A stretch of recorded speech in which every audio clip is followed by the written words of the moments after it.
உடுப்பி தக்காளி தோசை எப்படி பண்ணலான்னு பார்க்கலாம். 4 பழுத்த தக்காளியை வாஷ் பண்ணிவிட்டு கட் பண்ணி வச்சுருக்கேன். அதை மிக்ஸி ஜாரில் போட்டுக்கலாம். அதோட 10 சின்ன வெங்காயம், 5 பல் பூண்டு போட்டுக்கலாம். இதை மிக்சியில் அரைச்சின்னு வந்துடலாம். இதில் 1 ஸ்பூன் சில்லி பவுடர் போட்டுக்கலாம். அரைச்சின்னு வந்துடலாம். அரைச்சாச்சு. இதில் 1 டம்ளர் ரவை போட்டுக்கலாம். 1 டம்ளர் அரிசி மாவு போட்டுக்கலாம். அரை டம்ளர் கோதுமை மாவு போட்டுக்கலாம். தேவையான அளவு உப்பு போட்டுக்கலாம். தண்ணி விட்டு நைஸாக அரைச்சின்னு வந்துடலாம்.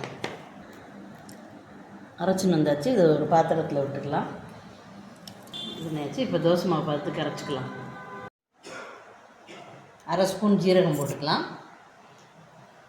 பொடியாக நறுக்கின கொத்தமல்லி இலை போட்டுக்கலாம். கல் காஞ்சாச்சு. இப்போ ஒரு கரண்டி மாவு எடுத்து விட்டுக்கலாம்.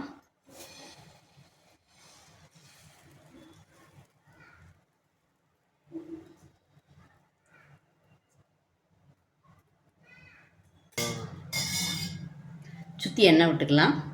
வேகட்டும். வெந்தாச்சு. இப்போ திருப்பி போட்டுக்கலாம்.